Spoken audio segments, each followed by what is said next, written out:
നമസ്കാരം. ഇന്നലെ ഞാൻ ഫേസ്ബുക്കിലൂടെ ഒരു വീഡിയോ കണ്ടു. കരുനാഗപ്പള്ളി കുറ്റിപ്പുറം എന്ന സ്ഥലത്ത് നാസർ എന്ന പേരുള്ള ഒരു മനുഷ്യൻ, അയാൾ 33 വർഷമായിട്ട് ഗൾഫിൽ കഷ്ടപ്പെട്ട് കുറേ കാര്യങ്ങൾ വീട്ടുകാർക്ക് വേണ്ടി ചെയ്തു. വീടുണ്ടാക്കി, മകളുടെ വിവാഹം നടന്നു, എല്ലാം കഴിഞ്ഞു. ആ മനുഷ്യന് ഗൾഫിൽ വെച്ച് 3 തവണ സ്ട്രോക്ക് ഉണ്ടായി, 2 തവണ ഹാർട്ട് അറ്റാക്കും ഉണ്ടായി. അതിനെ തുടർന്ന് ഒരു തരത്തിലും ജോലി ചെയ്യാൻ നിവൃത്തിയില്ലാതെ വന്നപ്പോൾ ആ കമ്പനിക്കാർ തന്നെയാണ് ശാരീരികമായിട്ട് ഇത്രയും അവശതകളുള്ള ആ മനുഷ്യനെ നാട്ടിലേക്ക് കയറ്റിവിട്ടത്. പക്ഷെ നാട്ടിൽ വന്നപ്പോൾ ആ മനുഷ്യനെ കാത്തിരുന്നത് വലിയൊരു ദുരന്തമായിരുന്നു. ദാരുണമായിട്ടുള്ള ഒരു സംഭവം ഒരു മനുഷ്യർക്കും സംഭവിക്കാതിരിക്കട്ടെ.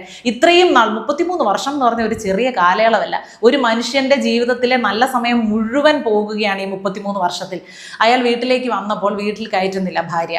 കാർ ഷെഡിൽ കിടന്നോളാൻ പറഞ്ഞു. ഒരു പായും തലയണയും കൊടുത്തിട്ടുണ്ട്. അത്യാവശ്യം വേണ്ട തുണികളുമായിട്ട് ആ മനുഷ്യൻ കാർ ഷെഡിലാണ് ഇപ്പോൾ ജീവിക്കുന്നത്. ജോലിക്ക് പോകണം, ഞാൻ തിരിച്ച് ഗൾഫിൽ പോകണം, കൊടുക്കണം. എനിക്ക് സുഖമില്ലാവുന്ന ഗൾഫിൽ നിന്ന്. ആണായിട്ടും പെണ്ണായിട്ടും ഒരു മകളേ ഉള്ളൂ. മകളുടെ വിവാഹവും കഴിഞ്ഞു. ഈ സ്ത്രീ പറയുന്നത് ഇനിയും ചെന്ന് ജോലി ചെയ്ത് ഗൾഫിൽ നിന്ന് പണം ഉണ്ടാക്കി തന്നുകൊണ്ടേയിരിക്കണം, എങ്കിൽ മാത്രമേ വീട്ടിൽ കയറ്റൂ. എന്നാൽ ഇദ്ദേഹത്തിന്റെ പേരിലാണ് വീടും സ്ഥലവും സകല കാര്യങ്ങളും എന്ന് പറയുന്നു.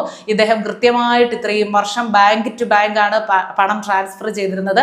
അതിന്റെ പ്രൂഫും ഒക്കെ ഇദ്ദേഹത്തിന്റെ കയ്യിലുണ്ട്. ഇവരുടെ ബന്ധുക്കളും നാട്ടുകാരും എല്ലാം ഇദ്ദേഹത്തിനാണ് സപ്പോർട്ട്. അവരെല്ലാം ഒരേ സ്വരത്തിൽ പറയുന്നുണ്ട്, കുടുംബത്തിന് വേണ്ടി ജീവിച്ചവനാണ്, കഷ്ടപ്പെട്ടവനാണ്. അദ്ദേഹത്തിന്റെ നാക്കിനൊക്കെ ഇപ്പൊ സംസാരിക്കുമ്പോൾ ഒരു കുഴച്ചിലുണ്ട്. വ്യക്തമല്ല സംസാരിക്കുന്ന അത്രത്തോളം. അത് സ്ട്രോക്ക് വന്നതിന്റെ ഭാഗമായിട്ടാണ്. അപ്പൊ ഭാര്യ എല്ലാവരുടെ അടുത്തും പറഞ്ഞു നടക്കുന്നത് ഇയാൾ മദ്യപിച്ചാണ് കിടക്കുന്നതെന്നാണ്. എന്നിട്ട് ആരെങ്കിലും ഇവരുടെ കാര്യത്തിൽ ഇടപെടാൻ ചെന്നാൽ, ഇദ്ദേഹത്തിന്റെ നീതിക്ക് വേണ്ടി സംസാരിച്ചാൽ അവരുടെയൊക്കെ പേരിൽ ഓരോ കേസുകൾ കൊടുക്കുകയാണ് ഈ സ്ത്രീയുടെ പരിപാടി. അപ്പൊ ഇത് ഏതായാലും ഈ വാർത്ത പുറത്തു കൊണ്ടുവന്ന ആ ഒരു റിപ്പോർട്ടർക്ക് എൻ്റെ അഭിനന്ദനങ്ങളുണ്ട്. പിന്നെ പ്രവാസികൾക്കുണ്ടാകുന്ന ഈ ഒരു ദുര്യോഗം അതൊരു പുതിയ വിഷയമല്ല. ഒരുപാട് പേർ അനുഭവിക്കുന്നവരുണ്ട്, ഒരുപാട് പേർ പുറത്ത് പറയാതെ ഇരിക്കുന്നവരുണ്ട്. എൻ്റെ കൃത്യമായിട്ടുള്ള അറിവിൽ ഒരാളുണ്ട്, 10-20 വർഷത്തോളം ഗൾഫിലായിരുന്നു. പലയിടങ്ങളിലായിട്ട് ജോലികൾ ചെയ്ത് നല്ല നല്ല തുകകളൊക്കെ വീട്ടിൽ അയച്ചു കൊടുത്തുകൊണ്ടിരുന്നു. പക്ഷെ അവസാനം ഒരേ ഒരു മകളെ ഉള്ളായിരുന്നു. മകളുടെ വിവാഹ ആവശ്യത്തിന് നാട്ടിൽ വന്നപ്പോൾ വീട്ടിലൊന്നുമില്ല. അയച്ചു കൊടുത്ത പണമൊക്കെ എവിടെയെന്ന് ചോദിച്ചപ്പോൾ സ്വർണം പോലും ഇല്ല. അയച്ചു കൊടുത്ത അല്ലെങ്കിൽ വന്നപ്പോഴൊക്കെ കൊണ്ടുവന്ന ആ സ്വർണം പോലും ഇല്ല. ഭാര്യ എന്ന സ്ത്രീ മുഴുവൻ ലാവിഷായിട്ടുള്ള ജീവിതത്തിന് വേണ്ടി ചിലവഴിക്കുകയായിരുന്നു. ബ്രാൻഡഡ് സാധനങ്ങളൊക്കെ വാങ്ങിച്ചും ആഹാരത്തിന് വേണ്ടിയും നല്ല വില കൂടിയ മീനുകളും അതൊക്കെ മാത്രമേ ഉപയോഗിക്കുകയുള്ളൂ. അങ്ങനെ അടിച്ചു തീർത്തു ആ മനുഷ്യൻ മരുഭൂമിയിൽ കിടന്ന് കഷ്ടപ്പെട്ടത്. അദ്ദേഹം ഇവിടെ വന്ന് അദ്ദേഹത്തിൻ്റെ ഒരു സർജറിയുമായി ബന്ധപ്പെട്ട ആശുപത്രിയിൽ കിടക്കേണ്ടി വന്നപ്പോൾ പോലും ഒരു സ്വകാര്യ ആശുപത്രിയെ ആശ്രയിക്കാനുള്ള കഴിവ് അദ്ദേഹത്തിനില്ല. ഒരു സർക്കാർ ആശുപത്രിയിൽ അവിടുത്തെ മൂട്ടകടിയും കൊണ്ട് സർജറി ചെയ്ത് കിടക്കേണ്ട അവസ്ഥ വന്നു. ഇവിടെ വന്നതിന് ശേഷവും പല തവണയായിട്ട് ഭാര്യ നിർബന്ധിച്ചുകൊണ്ടിരിക്കുകയാണ്, ഗൾഫിൽ വേണമെങ്കിൽ പോ. അപ്പോൾ 10-65 വയസ്സായി, ശരീരത്തിന് ബുദ്ധിമുട്ടുകളുണ്ട്, ഇത്രയും നാൾ അയച്ചു കൊടുത്ത പണം കാണാനില്ല, എന്തെങ്കിലും ചോദിച്ചു പോയാൽ ഇങ്ങോട്ട് തിരിച്ച് പലതരത്തിലുള്ള ഭീഷണികളാണ്. അതായത് കൊല്ലും, അങ്ങനെയൊന്നും അല്ല. ചില സമയത്ത് ഞാൻ ചത്തുകളയും എന്നുള്ള ഭീഷണി.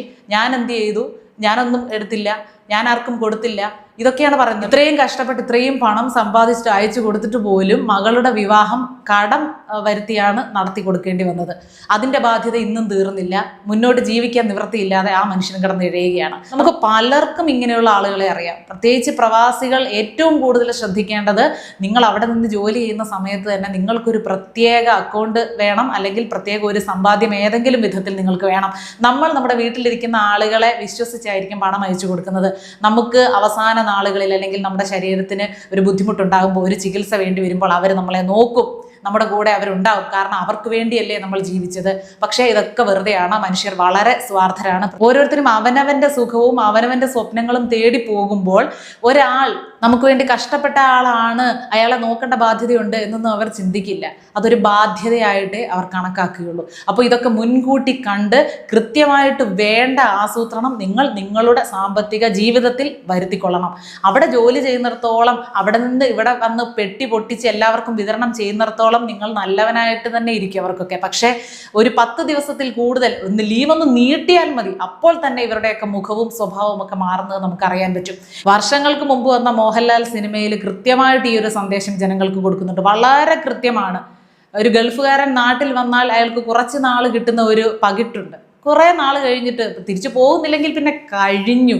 കഴിഞ്ഞു. നമ്മൾ പിന്നെ എന്തോ ഒരു വേസ്റ്റിനെ കാണുന്ന പോലെയാണ് മനുഷ്യരെ അവരെയൊക്കെ കാണുന്നത്. വളരെ നീതികേടാണ് കാണിക്കുന്നത്. പിന്നെ ഈ ഒരു സ്ത്രീക്കെതിരെ കൃത്യമായിട്ടുള്ള നടപടികൾ സ്വീകരിക്കേണ്ട ആളുകൾ സ്വീകരിക്കുമെന്ന് പ്രതീക്ഷിക്കുന്നു. ഒരുപാട് ജനങ്ങൾ ഈ മനുഷ്യന് പിന്തുണയുമായിട്ട് പോകുന്നുണ്ട്. അവരാണെങ്കിൽ ആ കാർ ഷെഡിൽ കിടത്തിയിട്ട് ഒരു ലൈറ്റ് പോലും ഇടില്ല. അവരെവിടെങ്കിലുമൊക്കെ സിറ്റ് ഔട്ട് ഉൾപ്പെടെ എല്ലാം പൂട്ടിയിട്ട് പോകും. ആ മനുഷ്യൻ അവിടെ കിടക്കുകയാണ്, ഇരുട്ടത്ത് കിടക്കുകയാണ്. പട്ടിയും പൂച്ചയും ഒക്കെ മതിൽ ചാടി വന്ന് കയറി അതിനെ കൊണ്ടുള്ള ശല്യം. ഒന്ന് ആലോചിച്ച് നോക്കിക്കേ എന്തൊരവസ്ഥയാണെന്ന്. കഷ്ടപ്പെടേണ്ട നാളുകളിൽ അമിതമായിട്ട് കഷ്ടപ്പെട്ട് അത്രയും കൊണ്ട് കൊടുത്തിട്ടും എനിക്ക് തോന്നുന്നത് ഇതിന് പിന്നിലുള്ള മറ്റൊരു കാര്യം, അതൊരു സൈക്കോളജിക്കലായിട്ടുള്ള ഒരു കാര്യം നമ്മൾക്ക് ചിന്തിച്ചാൽ കിട്ടുന്നത്, ഇവർ വീടുമായിട്ട് അകന്ന് ഒരുപാട് നാളുകൾ ഇങ്ങനെ നിൽക്കുമ്പോൾ വൈകാരികമായിട്ടുള്ളൊരു അടുപ്പ് അവിടെ ഇല്ലാതാവും. ഇവർ തമ്മിലുള്ള ആകെ ബന്ധം ഫോൺ കോളുകളിലൂടെ അല്ലെങ്കിൽ വീഡിയോ കോള്, പിന്നെ ഇവർ അയച്ചു കൊടുക്കുന്ന പണമാണ്. ആ പണം കിട്ടുമ്പോഴാണ്, അത് ATM നിന്ന് അല്ലെങ്കിൽ ബാങ്കിൽ നിന്ന് എടുക്കുമ്പോഴാണ് ഇവർക്കൊരു സന്തോഷം.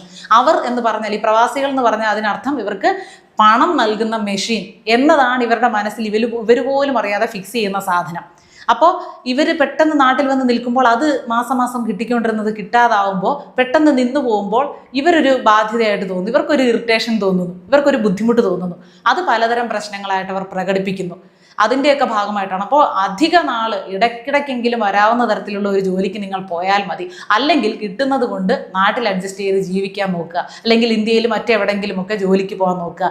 നമ്മുടെ ജീവിതം, പ്രവാസികളുടെ കാര്യമാണ് പറയുന്നത്, ഒരു വീടിന് വേണ്ടി എരിഞ്ഞു തീരാനുള്ളതൊന്നും അല്ല. ഒരാണും ഒരു പെണ്ണും എല്ലാവർക്കും അവരവരുടേതായിട്ടുള്ള ജീവിതമുണ്ട്.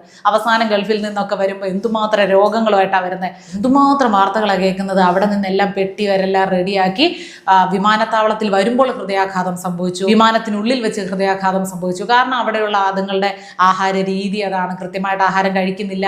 കഴിക്കുന്നതൊക്കെ ഈ കരിച്ചതും പൊരിച്ചതും പകുതി വെന്തതും ഒക്കെ ആയിരിക്കും. അപ്പോൾ ഇതൊന്നും ഇവിടെ ഇരിക്കുന്നവർ അറിയുന്നില്ല. ഒന്നുമില്ലെങ്കിൽ ഉണ്ണുന്നവൻ അറിഞ്ഞില്ലെങ്കിൽ വിളമ്പുന്നവൻ അറിയണം എന്ന് പറയാം. അപ്പം രണ്ടു കൂട്ടരും അറിയാതെ പോകുമ്പോൾ ഒരു ജീവൻ തന്നെ അകാലത്തിൽ ഇല്ലാതാകുകയാണ്. ഗൾഫിൽ കിടന്ന് ആരും ഏറ്റെടുക്കാൻ ആളില്ലാതെ എത്രയോ പേർ മരണപ്പെട്ടു പോകുന്നു. അപ്പോൾ ഇതൊക്കെ ഒരു പാഠമാക്കണം. നമുക്കത് സംഭവിക്കില്ല, അവരുടെയൊക്കെ ആളുകൾ അങ്ങനെയായിരിക്കും, പക്ഷെ എൻ്റെ ആളുകൾ അങ്ങനെയല്ല, എന്നെ അവർ നോക്കും, എനിക്ക് അവരിൽ 100% വിശ്വാസമുണ്ട് എന്നൊന്നും ആരും തെറ്റിദ്ധരിക്കേണ്ട. മനുഷ്യൻ്റെ മനസ്സ് എന്ന് വെച്ചാൽ ഈ സീസൺ മാറുന്നതിനേക്കാളോ അല്ലെ ഡ്രസ്സ് മാറുന്നതിനേക്കാൾ വളരെ കുറച്ച് സമയം മതി. മനുഷ്യൻ്റെ മനസ്സ് മാറാൻ വളരെ കുറച്ച് നിമിഷങ്ങൾ മതി. അത് കൃത്യമായിട്ട് നിങ്ങളുടെ തലച്ചോറിലേക്ക് കയറ്റുക.